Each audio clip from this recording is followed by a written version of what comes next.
कोई कहता है कि केदारनाथ मंदिर पांडवों के द्वारा बनाया गया था। कोई कहता है कि हिमालय के संग पर भगवान विष्णु के अवतार महातपस्वी नर और नारायण यहाँ पर तपस्या करते थे। उनकी आराधना से प्रसन्न होकर भगवान शिव शंकर प्रकट हुए थे और उनके प्रार्थना अनुसार ज्योतिर्लिंग के स्वरूप में सदा वास करने का वर दिया। कोई ये कहता है इस मंदिर का निर्माण पांडवों के पौत्र महाराजा जयंत विजय ने कराया था। तो नमस्कार दोस्तों, मैं एक बार फिर से स्वागत करता हूँ अपने YouTube चैनल में। स्वागत करता हूँ। आज हम केदारनाथ से जुड़े सारे इतिहास जो हमको अब तक बताया गया है, साथ ही साथ छुपाया गया है, ये सब जानेंगे इस वीडियो में। तो दोस्तों उम्मीद करता हूँ कि ये सारी जानकारी आपको पसंद आएगी। तो चलिए दोस्तों, अब हम इस वीडियो को शुरुआत करते हैं। केदारनाथ मंदिर भारत के उत्तराखंड राज्य में रुद्रप्रयाग जिले में स्थित हिंदुओं का प्रसिद्ध मंदिर है। उत्तराखंड में हिमालय पर्वत की गोद में केदारनाथ मंदिर 12 ज्योतिर्लिंग में सम्मिलित होने के साथ 4 धाम और पंच केदार में से भी एक है। यहाँ की प्रतिकूल जलवायु के कारण यह मंदिर अप्रैल से नवंबर माह तक के लिए दर्शन के लिए खुलता है। पत्थरों से बने कस्तूरी शैली में बने इस मंदिर के बारे में कहा जाता है इस मंदिर का निर्माण पांडवों के पौत्र जन्मेजय ने कराया था। यहाँ का स्वयंभू ज्योतिर्लिंग अति प्राचीन है। आर्य शंकराचार्य जी ने इस मंदिर का जीर्णोद्धार कराया था। सन 2013 में भारत के उत्तराखंड में हिमाचल प्रदेश के राज्यों में अचानक आई बाढ़ व भूस्खलन के कारण केदारनाथ सबसे अधिक प्रभावित क्षेत्र रहा। मंदिर के आसपास के मकान भी बह गए। एक ऐतिहासिक मंदिर का मुख्य हिस्सा और सदियों से प्रसिद्ध गुम्बद भी सुरक्षित रहा, लेकिन मंदिर का प्रवेश द्वार और उसके आसपास का इलाका पूरी तरह से तबाह हो गया था। केदारनाथ मंदिर एक अनसुई सुलझी पहेली है। केदारनाथ मंदिर का निर्माण किसने कराया था, इसके बारे में बहुत कुछ कहा जाता है। पांडवों से लेकर आदि शंकराचार्य तक आज का विज्ञान बताता है केदारनाथ मंदिर शायद 8वीं शताब्दी में बना था। यदि आप ना भी कहते हैं तो भी ये मंदिर कम से कम 1200 वर्षों से अस्तित्व में है। केदारनाथ की मंदिर की भूमि 21वीं सदी में भी बहुत काफी प्रतिकूल है। एक तरफ 22,000 फीट ऊंचे केदारनाथ पहाड़ी राजकुंड पहाड़ी और तीसरी तरफ 22,700 फीट ऊंचा भरत कुंड है। इन 3 पर्वतों से बहने वाली 5 नदियां हैं, मंदाकिनी, मधुगंगा, चिरगंगा, सरस्वती और सुरंदरी। इनमें से कुछ पुराण में लिखे गए हैं। यह क्षेत्र मंदाकिनी नदी का एकमात्र संग्रह क्षेत्र है। यह मंदिर एक कलाकृति है। कितना बड़ा असंभव कार्य रहा होगा ऐसी जगह पर कलाकृति का मंदिर बनाना। यहाँ ठंड के दिनों में भारी मात्रा में बर्फ हो और बरसात के दिनों में बहुत तेज से पानी बरसता हो। आज भी आप गाड़ी से उस स्थान तक नहीं जा सकते। फिर इस मंदिर को ऐसी जगह क्यों बनाया गया? ऐसी प्रतिकूल परिस्थितियों में 1200 साल से भी पहले ऐसा भव्य मंदिर कैसे बन सकता है? 1200 साल बाद भी उस क्षेत्र में सब कुछ हेलीकॉप्टर से ले जाया जाता है। आज भी जेसीबी बिना वहाँ एक भी ढांचा खड़ा नहीं हो पाता है। मंदिर वहीं पर खड़ा है, खड़ा नहीं की बल्कि बहुत मजबूत है। हम सभी को एक बार बिल्कुल जरूर सोचना चाहिए। वैज्ञानिक अनुमान लगाते हैं उस समय के हिम युग में एक छोटी अवधि में ये होता। बहुत सारे वैज्ञानिकों द्वारा इस मंदिर का परीक्षण भी किया गया है। परीक्षण में मंदिर में जीवन के पहचान के लिए किया जाता है। परीक्षण से यह पता चला मंदिर 14वीं सदी से लेकर 7वीं सदी तक पूरी तरह से बर्फ में दब गया था। हालांकि मंदिर के निर्माण में कोई भी नुकसान नहीं हुआ। 2013 में केदारनाथ में आई भारी बाढ़ को सभी ने तो देखा ही होगा। इस दौरान उम्मीद से 375 सेंटीमीटर बारिश हुई थी। यहाँ पर बहुत सारे लोग मारे गए। भारतीय वायुसेना ने 1,10,000 लोगों को लिफ्ट किया। इतनी भयंकर बाढ़ होने के बावजूद भी केदारनाथ मंदिर का ढांचा बिल्कुल हिला तक नहीं। भारतीय पुरातत्व सोसाइटी के अनुसार बाढ़ के बाद भी मंदिर के पूरे ढांचे के ऑडिट में 99% पूरा मंदिर सुरक्षित है। आई 2013 की बाढ़ और इसके वर्तमान स्थिति के बाद सभी परीक्षणों के बाद यहाँ के वैज्ञानिकों ने कहा कि मंदिर पूरी तरह से सुरक्षित है और मजबूत है। मंदिर को सुरक्षित रहने का एक मुख्य कारण है कि जिस दिशा में मंदिर का निर्माण किया गया है और जिस स्थान का चयन किया गया है, यही प्रमुख कारण है। और दूसरी बात यह है कि इसमें इस्तेमाल किया गया पत्थर काफी सख्त और टिकाऊ होता है। खास बात यह है कि इस मंदिर के निर्माण के लिए इस्तेमाल किया गया है पत्थर वहाँ उपलब्ध नहीं है। तो आप जरा सोचिए उस पत्थर को वहाँ कैसे ले जाया गया होगा। उस समय इतने बड़े पत्थर को ढोने के लिए इतने उपकरण भी उपलब्ध नहीं थे। इस पत्थर की विशेषता यह है कि 400 साल तक बर्फ के नीचे रहने के बाद भी इसके गुणों में कोई अंतर नहीं है। विज्ञान कहता है मंदिर के निर्माण में जिस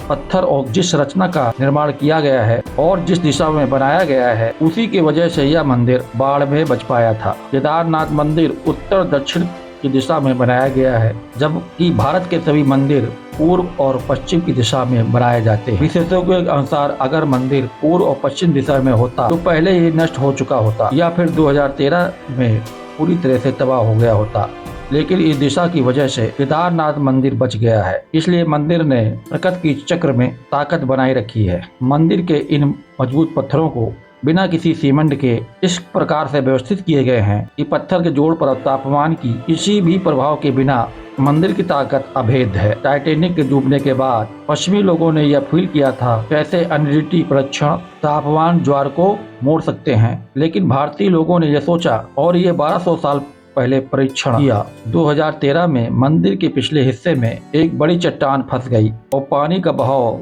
2 दिशाओं में विभाजित हो गया। मंदिर के दोनों तरफ प्रभाव अपने साथ सब कुछ बहा के ले गया, लेकिन मंदिर के अंदर शरण लेने वाले लोग सुरक्षित रहे और जिन्हें दूसरे दिन वायुसेना ने लिफ्ट किया था। सवाल ये नहीं है आस्था पर विश्वास किया जाए या नहीं, लेकिन इसमें कोई संदेह यह नहीं है कि मंदिर के निर्माण के लिए स्थल और उसकी दिशा, वही निर्माण सामग्री और यहाँ तक कि प्रकृति को भी ध्यान से विचार किया गया था, जो 1200 वर्षों तक अपनी संस्कृत और ताकत को बनाए रखेगा। तमाम बाढ़ों के बाद भी एक बार फिर केदारनाथ के उन विज्ञानियों के सामने हम लोग नतमस्तक हैं जिन्हें उन्हीं भव्यता के साथ 12 ज्योतिर्लिंगों में से सबसे ऊंचा होने का सम्मान मिले। यह एक उदाहरण है कि वैदिक हिंदू धर्म संस्कृति उन्नत थी। आज हम लोग सोचते हैं कि हमने साइंस के बड़े मुकाम को छू लिया है, लेकिन यह मंदिर देखकर हम पूरी टेक्नोलॉजी को नतमस्तक हो गए। हम लोगों ने केवल प्रकृति को नुकसान ही पहुंचाया है। चलिए दोस्तों, अब हम केदारनाथ मंदिर की महिमा और उनके इतिहास के बारे में भी जान लेते हैं। केदारनाथ की बड़ी महिमा है। उत्तराखंड में केदारनाथ और बद्रीनाथ ये 2 प्रधान तीर्थ हैं। दोनों के दर्शनों का बड़ा ही महत्व है। केदारनाथ के संबंध में लिखा है, जो व्यक्ति केदारनाथ के दर्शन किए बिना बद्रीनाथ के दर्शन करता है, उसकी यात्रा निष्फल जाती है। और केदारनाथ के साथ ही नर और नारायण की मूर्ति के साथ दर्शन के बाद समस्त पापों का नाश और जीवन मुक्ति का उपयुक्त स्थान पाया गया है। इस मंदिर के आयु के बारे में कोई ऐतिहासिक प्रमाण नहीं है, लेकिन 1000 वर्षों से एक महत्वपूर्ण तीर्थ स्थल रहा है। लोगों का कहना है कि ये 12वीं शताब्दी का है। वहीं पर एक अन्य मान्यता के अनुसार 8वीं शताब्दी में आदि शंकराचार्य द्वारा ये मंदिर बनाया गया था, जो द्वापर काल में पांडवों द्वारा बनाए गए मंदिर के बिल्कुल बगल में है। कई साल पहले बद्रीनाथ और केदारनाथ की पूजा एक ही पुरोहित किया करते थे और दोनों स्थानों के बीच प्रतिदिन यात्रा करता था। आदि शंकराचार्य काल से दक्षिण भारत के जंगम समुदाय के रावल शिवलिंग की पूजा करते हैं। मंदिर के सामने पुरोहितों की अपनी जजमानों और एवं यात्रियों की पक्की धर्मशालाएं हैं, जबकि मंदिर के पुजारी और अन्य कर्मचारियों की भवन दक्षिण की ओर है। केदारनाथ को तीर्थों का तीर्थ माना गया है। अगर लोगों की माने तो कहा जाता है यहाँ सच्चे दिल से जो मांगे उसे मिल जाता है। खैर, ये लोगों के विश्वास की बात है। अब बात करते हैं मंदिर के वास्तुशिल्प की। यह मंदिर 6 फीट ऊंचे चौकोर चबूतरे पर बना हुआ है। मंदिर के मुख्य भाग मंडप और गर्भगृह के चारों ओर प्रदक्षिणा पथ है। बाहर प्रांगण में नंदी बैल के रूप में विराजमान है। मंदिर का निर्माण किसने कराया, इसका प्रमाणिक कोई आधार नहीं मिलता है, लेकिन कहा जाता है इस मंदिर का जीर्णोद्धार आदि गुरु शंकराचार्य जी ने कराया था। मंदिर को 3 भागों में बांटा जा सकता है, एक गर्भगृह, दूसरा मध्य भाग और तीसरा सभा मंडप। मंदिर के मध्य भाग में भगवान कादेश्वर का ज्योतिर्लिंग स्थित है, जिसके अग्र भाग पर गणेश जी की आकृति और मां पार्वती का श्री तंत्र विराजमान है। कादेश्वर मंदिर के चारों ओर विशालकाय 4 स्तंभ विराजमान हैं, जिनको चारों वेदों का द्योतक माना जाता है, जिस पर विशालकाय कमलनुमा छत टिकी हुई है। ज्योतिर्लिंग के पश्चिम ओर एक अखंड ज्योति दीपक है, जो हजारों सालों से निरंतर जलता चला आ रहा है, जिसको जलते रहने के लिए और वहाँ की देखरेख के लिए यहाँ के पुरोहितों की जिम्मेदारी है। गर्भगृह के दीवारों पर फूलनुमा आकृतियों को सजाया गया है और इस कादेश्वर मंदिर के में स्थित चारों खंभों से आपको कादेश्वर मंदिर की परिक्रमा की जाती है। केदारनाथ ज्योतिर्लिंग को 12 ज्योतिर्लिंगों में से एक माना जाता है। इस गर्भगृह के अटारी पर सोने का मुलम्मा चढ़ा हुआ है। सुबह सुबह कादेश्वर ज्योतिर्लिंग को जल से अभिषेक करने के बाद उसे घी से लेप किया जाता है। उसके बाद दीपक जलाकर यहाँ पर आरती की जाती है। इस समय यात्रीगण प्रवेश करके मंदिर में पूजन कर सकते हैं, लेकिन संध्या के समय श्री कादेश्वर मंदिर के ज्योतिर्लिंग का श्रृंगार किया जाता है। उन्हें विविध प्रकार से आकर्षक रूप में सजाया जाता है। भक्तगण दूर से ही इनका दर्शन ही कर सकते हैं। वैसे तो इस मंदिर की कई कथाएं प्रचलित हैं, जिनमें से कुछ इस प्रकार हैं। इस ज्योतिर्लिंग की स्थापना का इतिहास संक्षेप में यह है कि हिमालय के केदार रंग पर विष्णु के अवतार महातपस्वी नर और नारायण ऋषि तपस्या करते थे। उनकी आराधना से प्रसन्न होकर भगवान शंकर प्रकट हुए थे। तब उनके प्रार्थना के अनुसार ज्योतिर्लिंग के रूप में सदा वास करने का वरदान प्रदान किया। यह स्थल केदारनाथ पर हिमालय के शृंग पर व्यवस्थित है। पंच केदार की कथा ऐसी मानी जाती है, महाभारत के युद्ध में विजय होने के बाद पांडव भात्र हत्या के पाप से मुक्त होने के लिए वो भगवान शिव की आराधना करना चाहते थे, लेकिन भगवान शंकर उन लोगों से रुष्ट थे। भगवान शंकर के दर्शन के लिए पांडव लोग काशी गए, पर वे वहां उनको नहीं मिले। भगवान शंकर पांडवों को दर्शन नहीं देना चाहते थे, इसलिए वे वहां से अंतर्ध्यान होकर केदार में जा बसे। दूसरी ओर भी पांडव लगन के पक्के थे, वे इनका पीछा करते करते केदार पहुंच ही गए। भगवान शंकर ने तब तक बैल का रूप धारण कर लिया और वे अन्य पशुओं में जा मिले। पांडवों को संदेह हो गया था, अतः भीम ने अपना विशाल रूप धारण कर पहाड़ों पर अपना पैर फैला दिया। अन्य सभी गाय बैल तो निकल गए, पर शंकर रूपी बैल पैर के नीचे से जाने को तैयार नहीं हुए। भीम बलपूर्वक इस बैल पर झपटे। जब बैल पृथ्वी में अंतर्ध्यान होने लगा, तब भीम ने बैल के त्रिकोणात्मक पीठ को पकड़ लिया। भगवान शंकर ने पांडवों की भक्ति दृढ़ संकल्प को देखकर प्रसन्न हुए।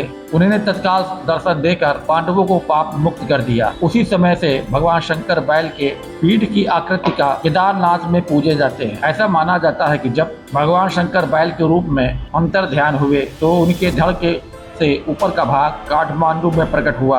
अब वहाँ पशुपतिनाथ जी का मंदिर है। शिव जी की भुजाएं तुंगनाथ में, मुख रुद्रनाथ में, नाभि मध्यमदेश्वर में और जटा कल्पेश्वर में प्रकट हुए। इसलिए इन 4 स्थानों सहित श्री केदारनाथ को पंच केदार के रूप में भी कहा जाता है। यहाँ शिव जी के भव्य मंदिर बने हुए हैं। चलिए दोस्तों, अब हम बात कर लेते हैं केदारनाथ की यात्रा हम कैसे करें। तो दोस्तों, उत्तराखंड के 4 धामों में से एक धाम केदारनाथ धाम भी है। इसे छोटा 4 धाम के नाम से भी जाना जाता है। इस यात्रा का प्रारंभ अप्रैल से नवंबर के महीने के बीच में होता है और इस केदारनाथ मंदिर के अलावा यमुनोत्री, गंगोत्री और बद्रीनाथ धाम की भी 4 धामों में यात्रा की जाती है। और यह मंदिर खुलने की तिथि अक्षय तृतीया को ही मंदिर खुलते हैं और इस यात्रा का समापन दीपावली के भैया दूज के दिन होती है। इसके बाद केदारनाथ के मंदिर की कपाट शीतकालीन के लिए बंद कर दिए जाते हैं और इसके साथ 4 धाम में 3 धाम है, उनके भी कपाट बंद कर दिए जाते हैं। भगवान केदारनाथ मंदिर सुबह 6 बजे खुलता है और 3 बजे से 5 बजे के बीच में विशेष पूजा होती है और इसके बाद विश्राम के लिए मंदिर बंद कर दिया जाता है और फिर से शाम 5 बजे जनता के लिए मंदिर खोल दिया जाता है। 5 मुख वाली भगवान शिव की प्रतिमा का विधि अनुसार इसका श्रृंगार किया जाता है। 7:30 बजे से 8:30 बजे के बीच में नियमित रूप से आरती होती है और रात 8:30 पर कादेश्वर मंदिर के कपाट बंद कर दिए जाते हैं। शीतकाल में केदार घाटी बर्फ से ढक जाती है। यद्यप केदारनाथ के मंदिर के खोलने और बंद करने का मुहूर्त निकाला जाता है, लेकिन ये नवंबर में दीपावली के दिन ये मंदिर बंद कर दिया जाता है। अर्थात 6 माह के बाद फिर से अक्षय तृतीया को या अक्षय तृतीया के 1 दिन के बाद यहाँ के कपाट खोल दिए जाते हैं।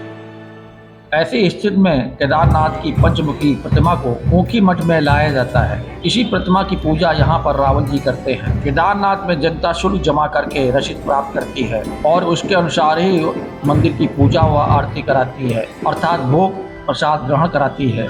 भगवान पूजा के क्रम रातकालीन पूजा, महाअभिषेक पूजा, अभिषेक, लघु रुद्राभिषेक, अष्टोपचार पूजन, संपूर्ण आरती, पांडव पूजा, गणेश पूजा, श्री भैरव पूजा, पार्वती जी की पूजा, शिव सहस्त्र नाम आदि प्रमुख हैं। तो दोस्तों, ये वीडियो हम यहीं समाप्त करते हैं। मिलते हैं अपने अगले वीडियो में। चलते चलते अगर आपने मेरे इस वीडियो को लाइक नहीं किया है तो लाइक कर दिए, कमेंट्स में जय केदार लिखना ना भूलें। अगर आप मेरे चैनल पर पहली बार आए हैं तो मेरे चैनल को सब्सक्राइब कर बेल आइकन को भी प्रेस करते हैं, जिससे कि मुझे इस प्रकार आने वाले वीडियो का नोटिफिकेशन मिले। जय केदार।